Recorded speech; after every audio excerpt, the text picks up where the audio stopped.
Another thing.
Hello and welcome.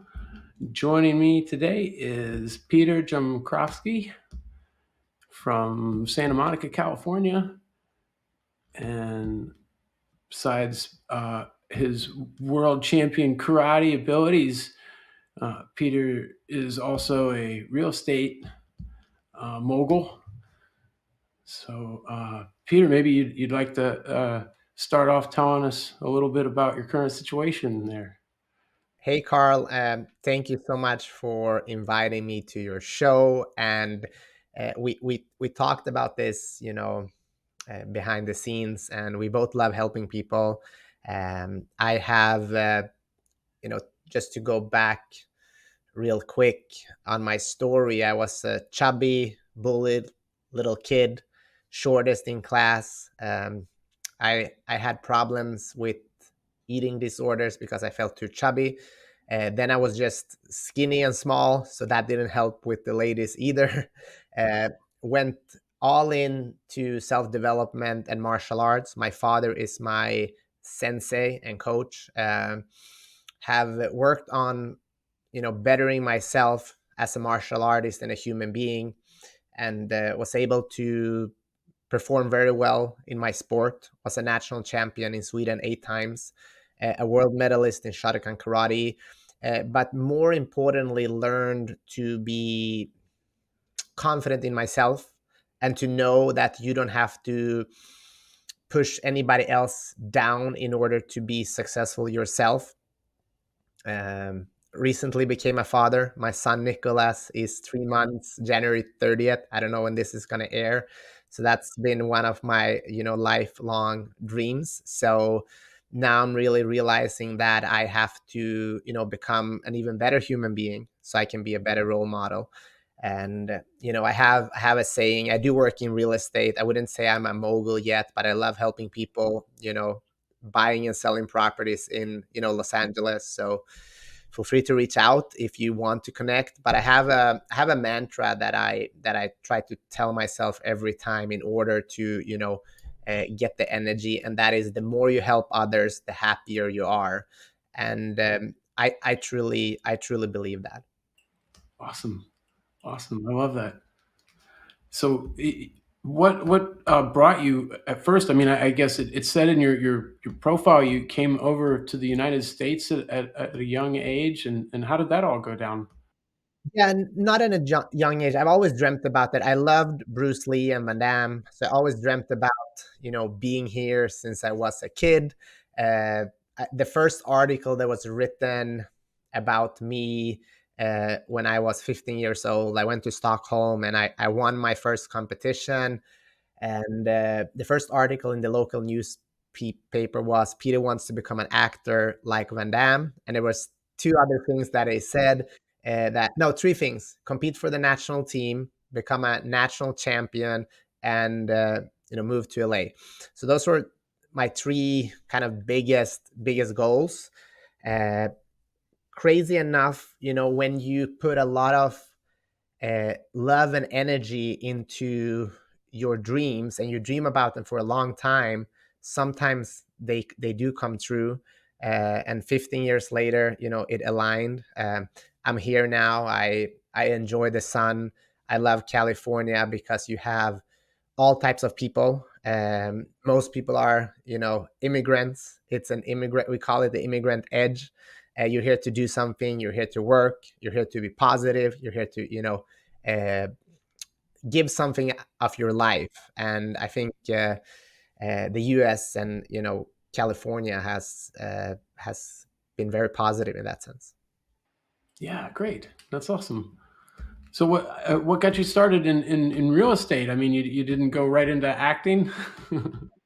Yeah, so I wanted, when I was a kid, I always dreamt about being an actor. But there's dreams that you go after and pursue, such as becoming a martial artist and competing and like being focused, setting goals, and all of those things. And there are things that you're dreaming of, but you're not really putting the effort in. And that has always been acting for me. I've never really pursued it. It's just something that I dreamt about.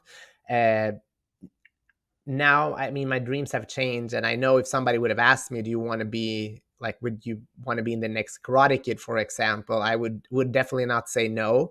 But acting is not something that I pursue. uh, i I did different things. I have my podcast, I Love Success podcast. I was working at the luxury mattress store. And then my wife said, you're good with people, you're good with sales, you actually love helping people. So real estate might be a good route. Have a smart wife. So I listened to her. And, that's kind of how I got started. Awesome. That's great. So, I guess you must have some quite a few success stories under your belt now with real estate. And what have been some of the most impressive things that have happened for you since you started there? Yeah, I think real estate is one of the best industries to work in because it's a reflection of self-development.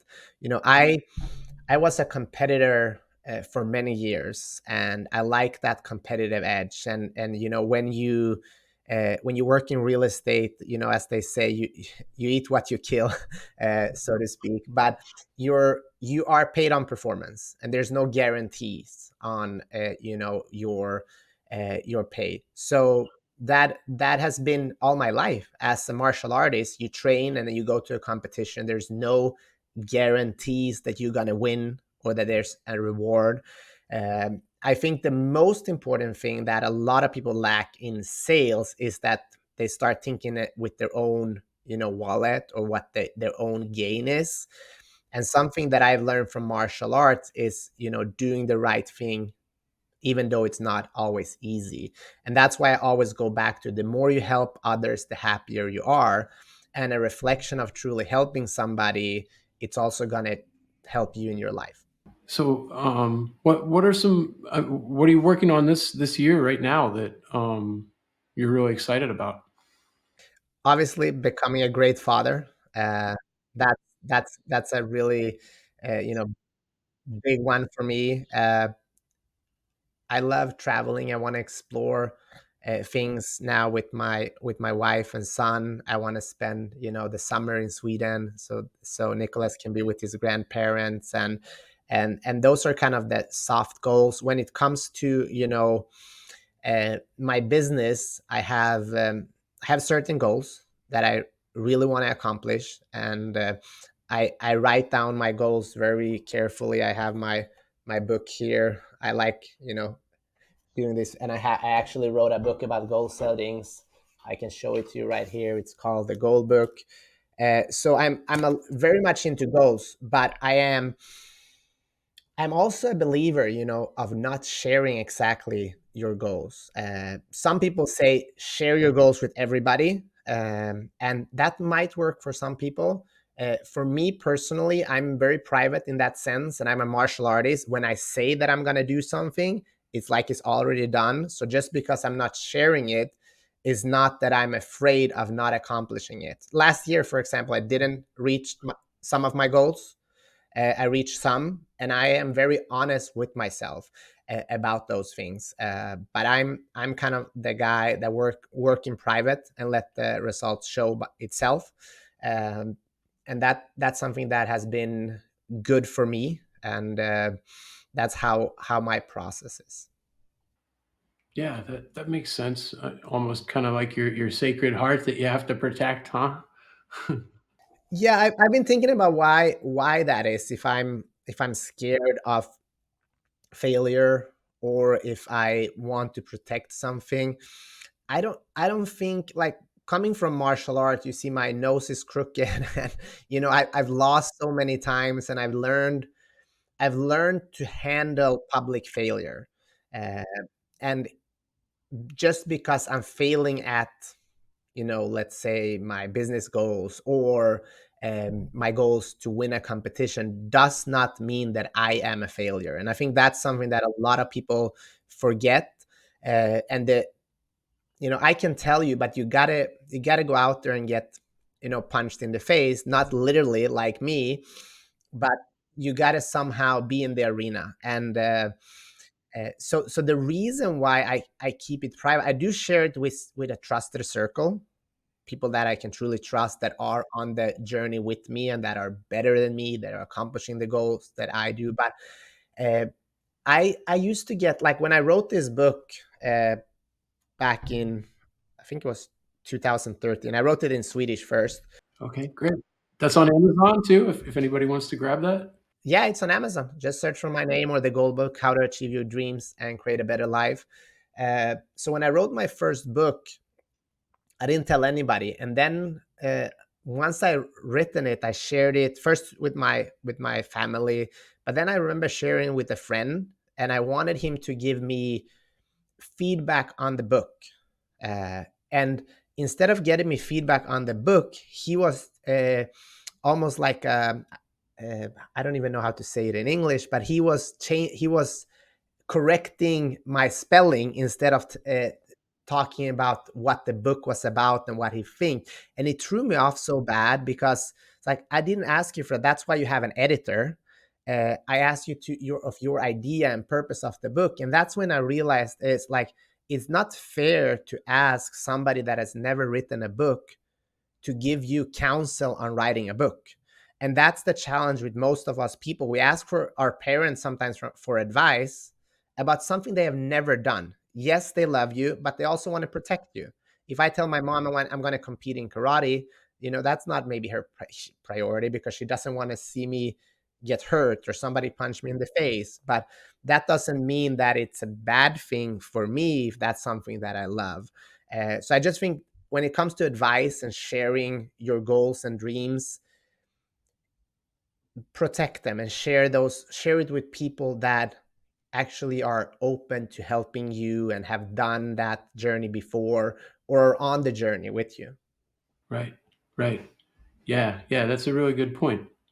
Or like a coach like you, somebody that like, you want nothing that but success, and you're not there to necessarily hug them in the wound, so to speak, like your mom sometimes can do, right? Yeah, yeah. Well, the good opinions of other people can hold you back, I think. They mean well, but it can still hold you back, they unnecessarily. Yeah. I think especially if you're from a small town or from an area where nobody in your family have done what you wanted to do. I'm from a small town. A lot of the things that I dreamt about, I didn't have friends who had done those things. So uh, it it's not harder right now. It's easier because you have podcasts like this, and you have books and video. There's so much info. It's almost overload information right now, but the good news is whatever you want to do, the answers are out there, and you can get support online, as long as you have an internet connection. Yeah, yeah, absolutely. And so much free training and from people who have done exactly what you want to do. I think that's always been helpful to me. So what are maybe do any other kind of lessons stand out to you that sort of carried over from karate to real estate that have been really important to you? Yeah, I think the first thing that I said, you do the work, and then maybe you get rewarded, and you have to be okay with that. um, Another thing that stands out from being a martial artist, or a karateka, which means a karate practitioner. We talk about karate do. Karate is in Japanese, it means empty hand. Do means the way, so the way of the empty hand.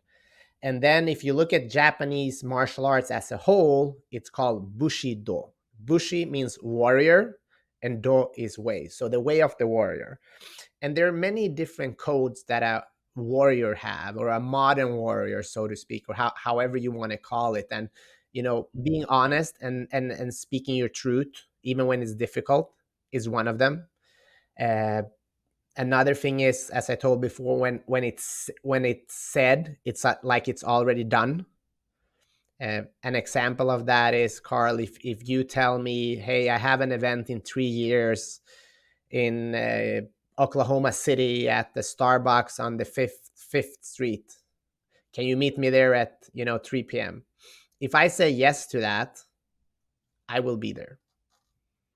Uh, and I would say the only thing, I'm not perfect. I can tell you one thing that happened to me. It was 1 or 2 weeks ago. I had a phone meeting.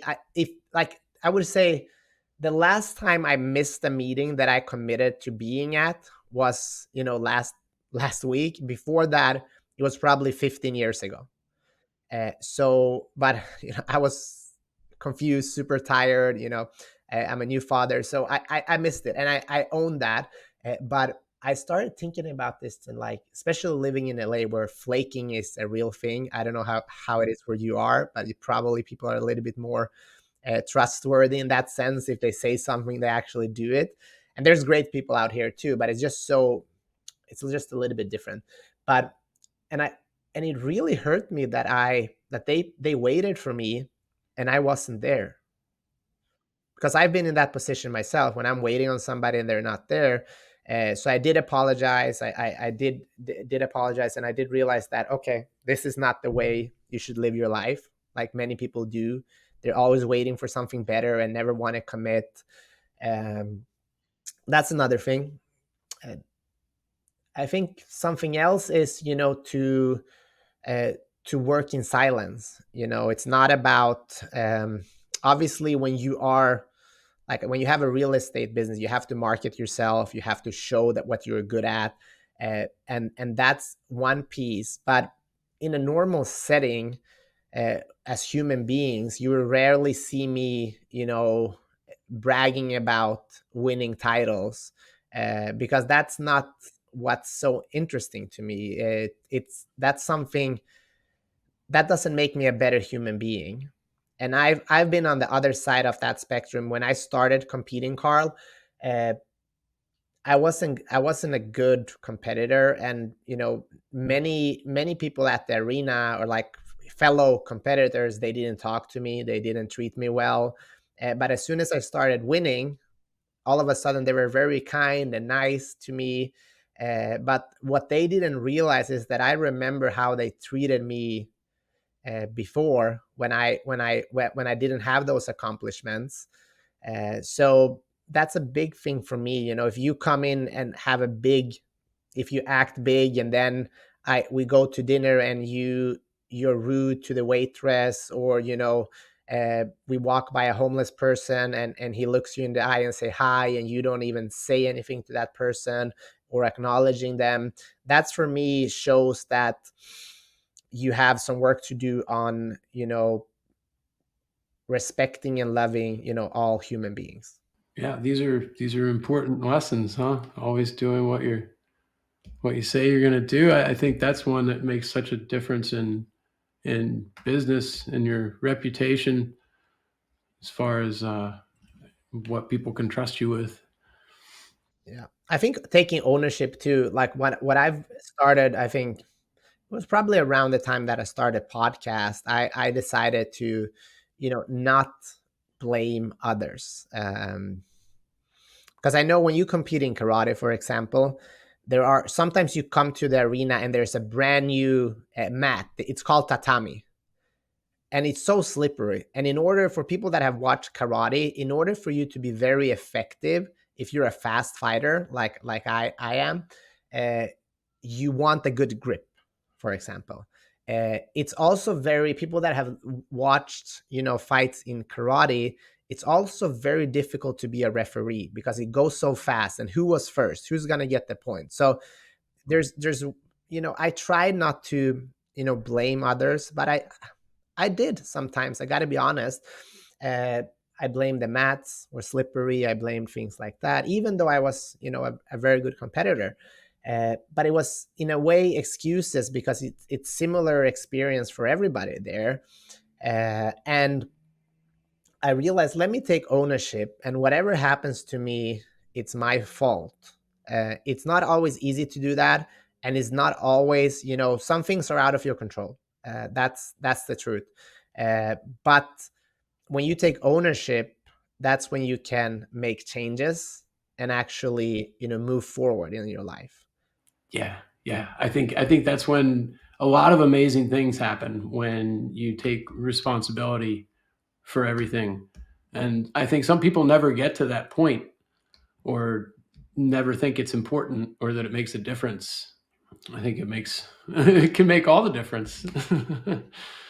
I think it's very pivotal in people's lives when they make that change though. So what else stands out to you working in the LA real estate uh, all this time? What else have you found out there? What's that like? What are your customers like and all?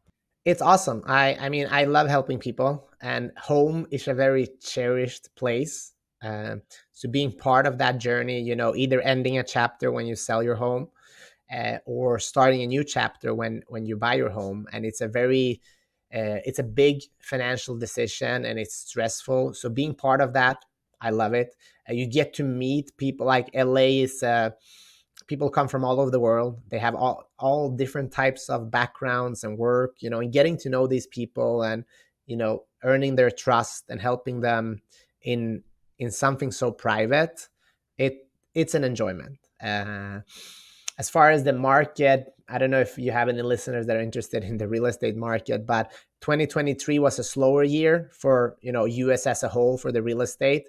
uh, that being said, we did very well. There's still property prices in Los Angeles still went up.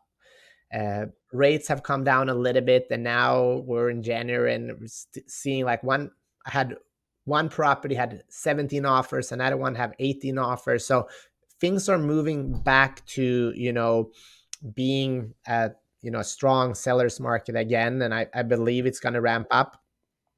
um, where interest rates are going, if anybody's curious, if we're talking more financially, say nobody knows, and anybody who's going to tell you that they know, that's BS. But all indicators are saying that they're going down.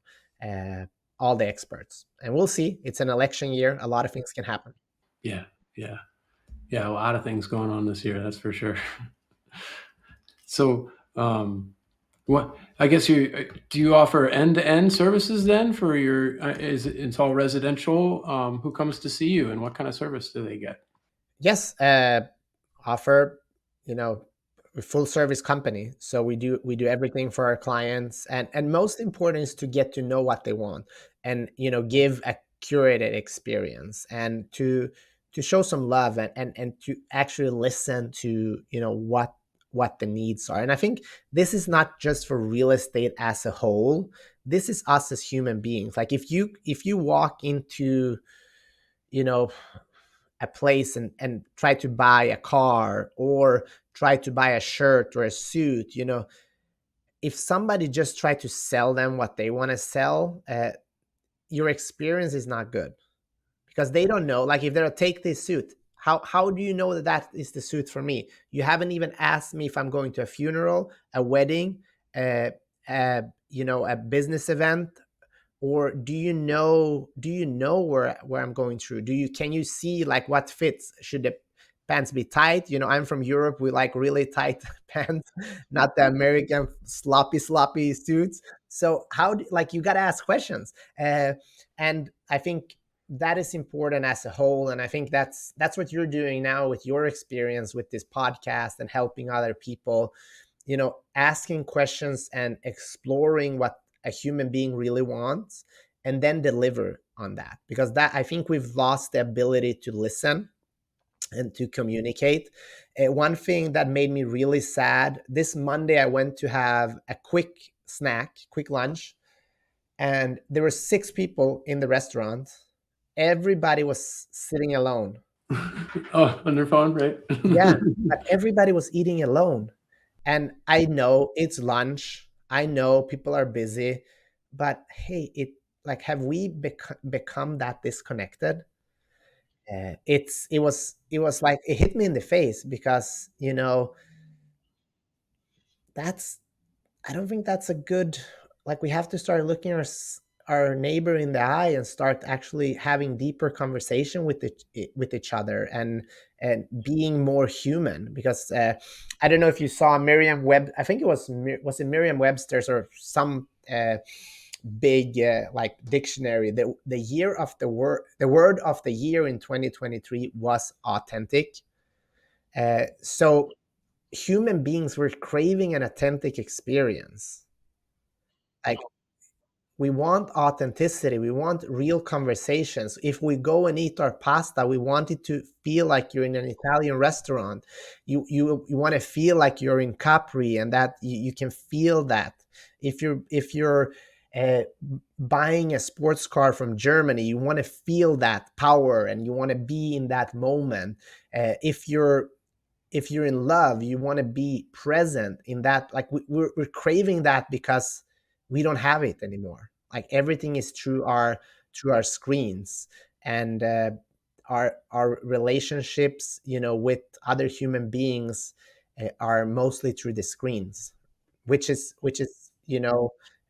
sad in a way. But also, I know for me, technology is great, because I'm using it to leverage and helping people. So it can be good, but we need to learn how to control those things. Yeah, yeah. I think it's really important to have a healthy relationship with screen time, and how you use it is critical. But we all live in these boxes and houses and keep separate from each other. And that's one thing I've always thought as well, kind of about the society here, that people are too separated in restaurants and houses, and they don't even know their neighbors half the time. So hopefully we can reclaim some of that eventually, reconnect with each other. Let's hope so. I think it starts with yourself. It starts with you talking to, saying hi to the person you meet. It starts like looking the homeless person in the eye, not necessarily like maybe you don't have anything to give them, but you can at least say hi. uh, it starts, asking the barista, when they ask for your name, maybe ask them back, what's your name, man?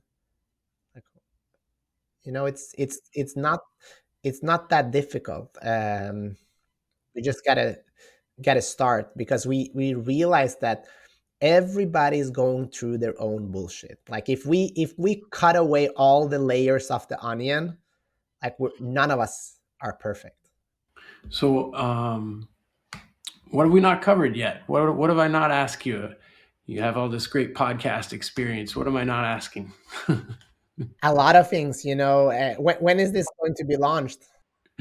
um, oh, probably within a couple weeks, 3 weeks. Yeah. So we're still in February, so there's still a lot to do. So if you're listening to this show, uh, I'm big into goal setting. I showed you my book a couple of times, but that just to make it short and sweet.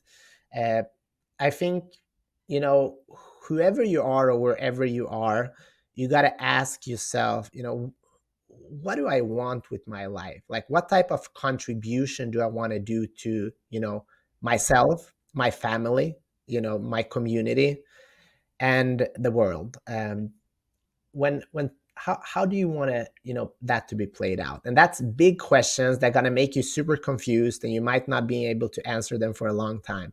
But then you go back to say, okay, to make this a good year, like what would I want to do? Like, and you can divide that. The reason I wrote the goal book is that I hadn't found a book that divided the different areas of life and how to find a balance between them.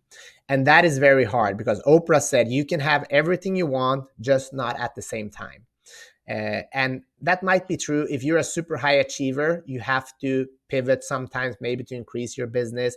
But as an overall life, for most of us human beings, I think it's a very honorable and good goal to try to find a balance of the different areas of life. And when I say the different areas of life, I'm talking about your health, your mind and body. And I'm talking about, your personal goals, such as, instrument, guitar, uh, sports, adventures, travels, so far. I'm talking about relationships to your wife, your parents, your friends.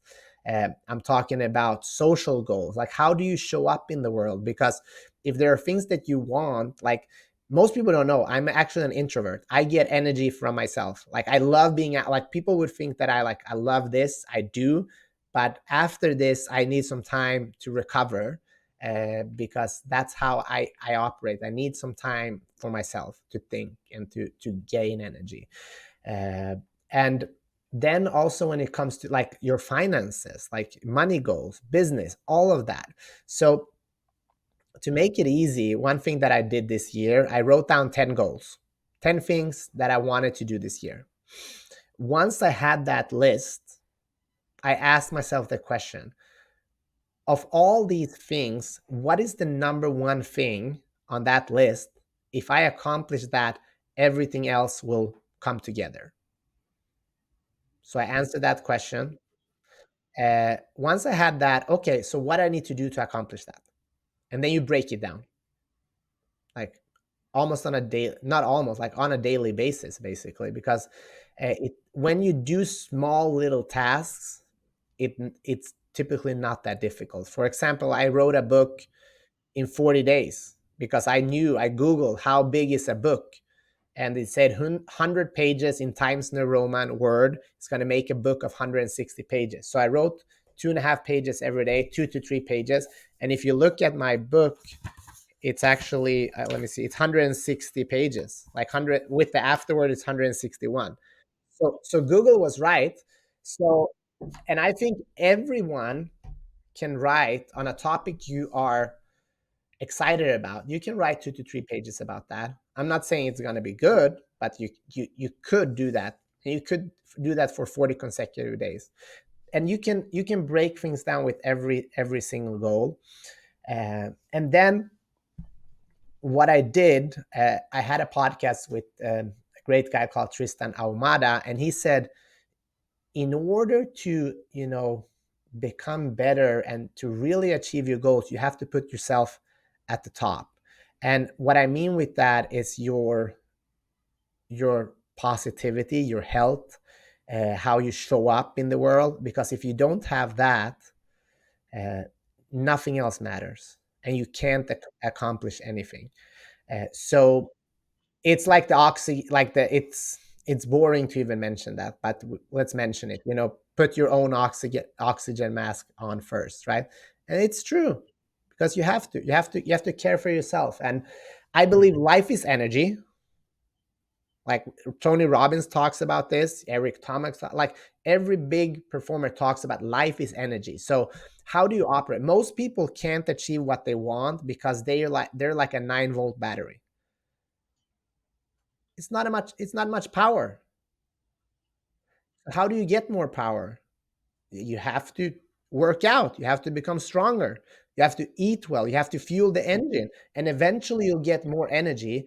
When you have physical energy, it's going to help your mind, because it's very rare. Like if you are strong physically, a lot of the time your mind follows that. Not always. Like everybody has issues. Like I have issues. I have to work on my mindset every day. But I can tell you this is very rare after a hard workout that I feel bad in that moment. It might come back later when I start thinking about things that I have to resolve. But in that moment and for the next couple of hours, I'm ready to go to tackle what's in front of me. So that's another thing. So if you're listening to this and you want some type of change in your life, it starts with the physical. It starts with yourself, and then you break things down and you do small little things. This feels very overwhelming, but you start with one thing, and then you add on, and then you add on. And eventually, like if I look back on many of the goals that I've written down, and now I see that I have accomplished them, at the time I thought it was impossible. It's crazy what you can do with a little bit of time. As a normal person, there's nothing special with me. Nothing. I'm human. We breathe, we both breathe, we both have a heart. We both bleed the same way. We both look ugly when we cry. I mean, it's no difference. Yeah. Yeah, it makes such a difference when you take care of yourself, how you think.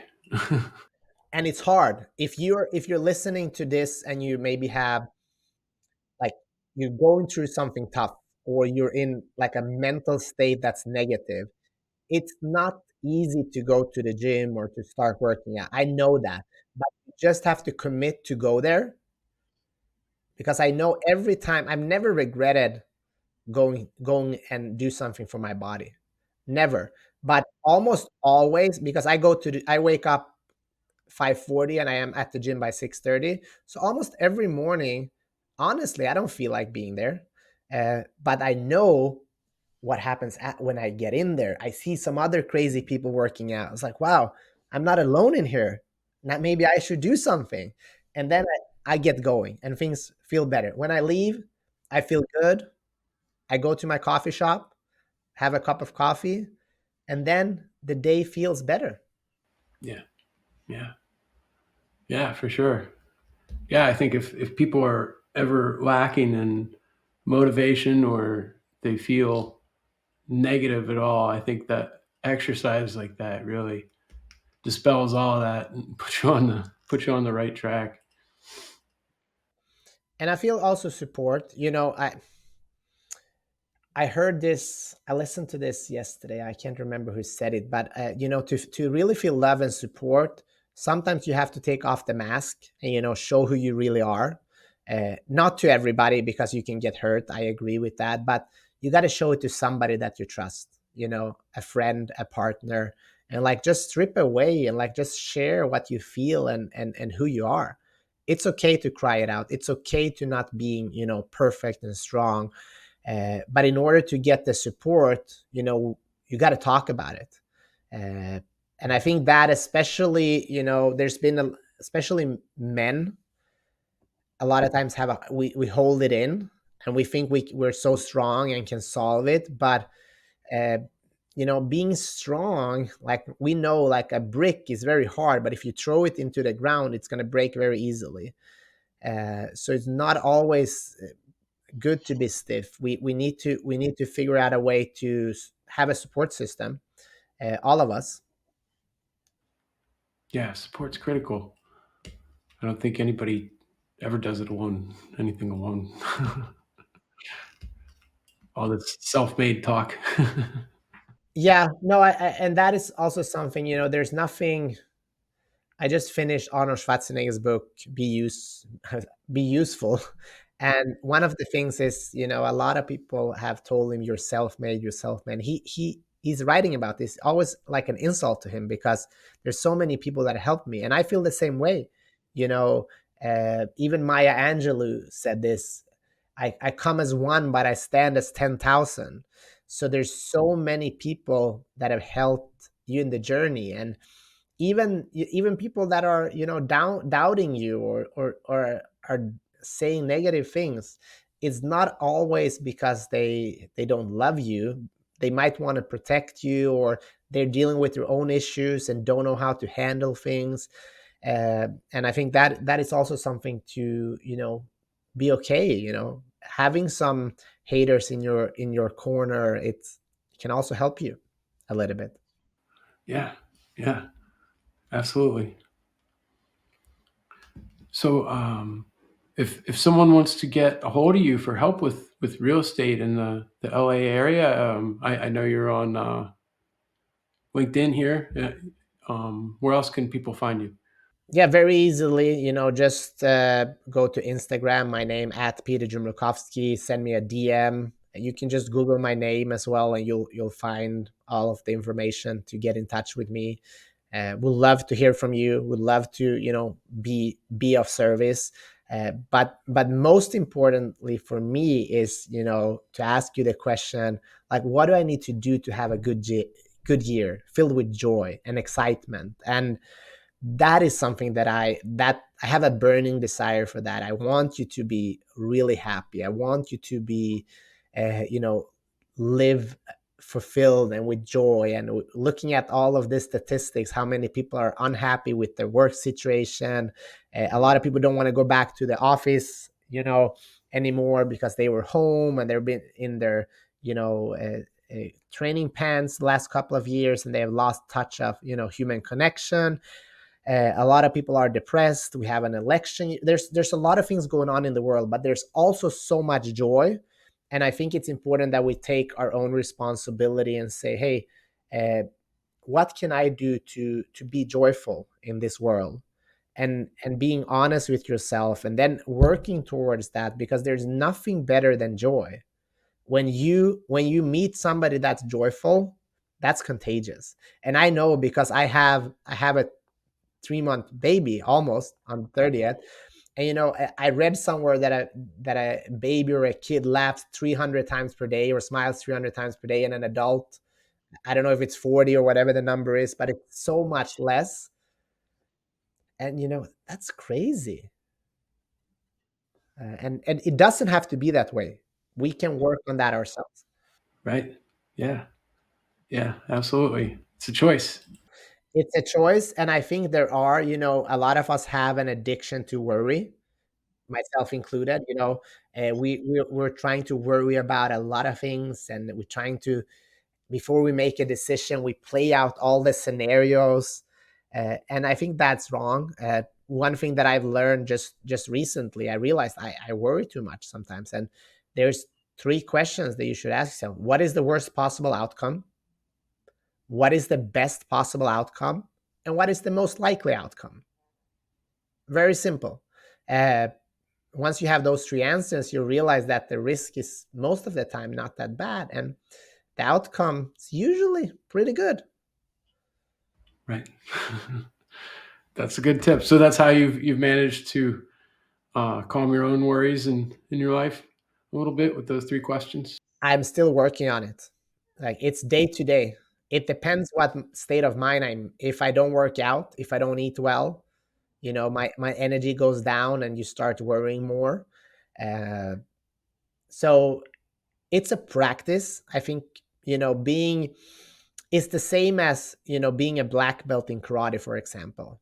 A lot of people, my father, my sensei, he's like, when I became a black belt, for a lot of people that's something huge. But my father said, now you can begin to train.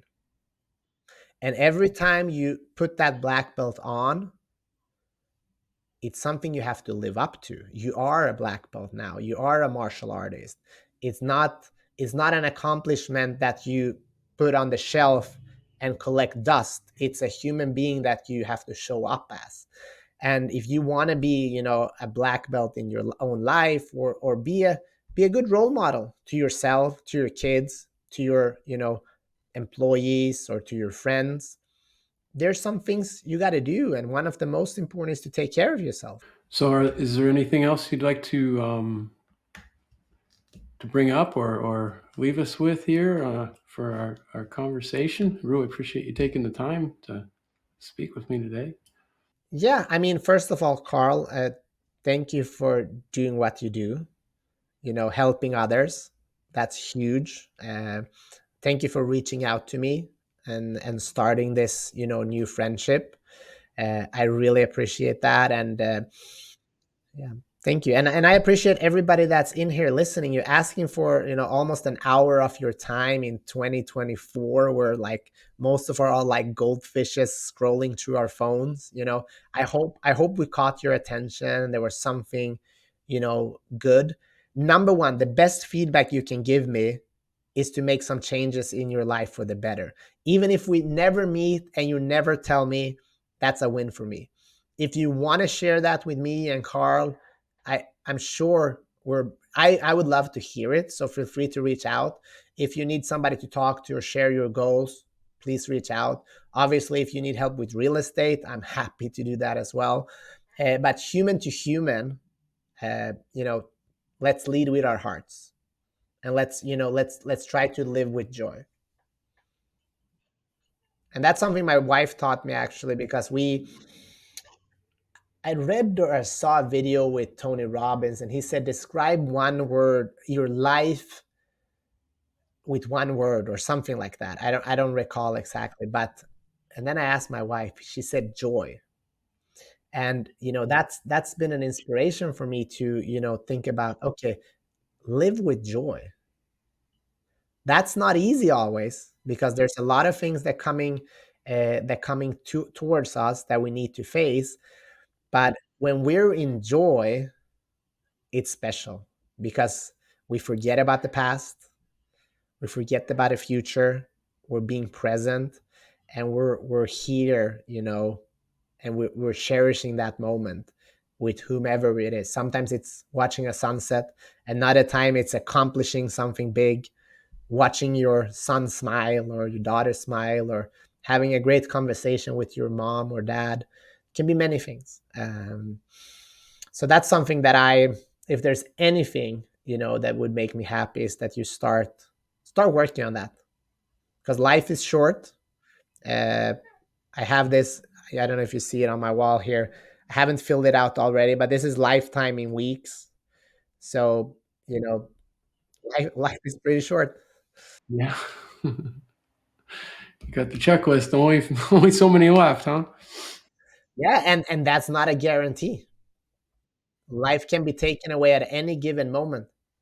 That's why we talk about, if we going back to the martial art, that the samurais, before they went to battle, every day they shaved, they took on their kimono, they kissed their wife, their kids, said I love you, and went into battle. I don't know how they said I love you, that because they were pretty hard, but I guess they gave them a hug. I don't know if they actually said the words, but they meant it, because they didn't know if they were going to come back. Yeah, it's the boat we're all in.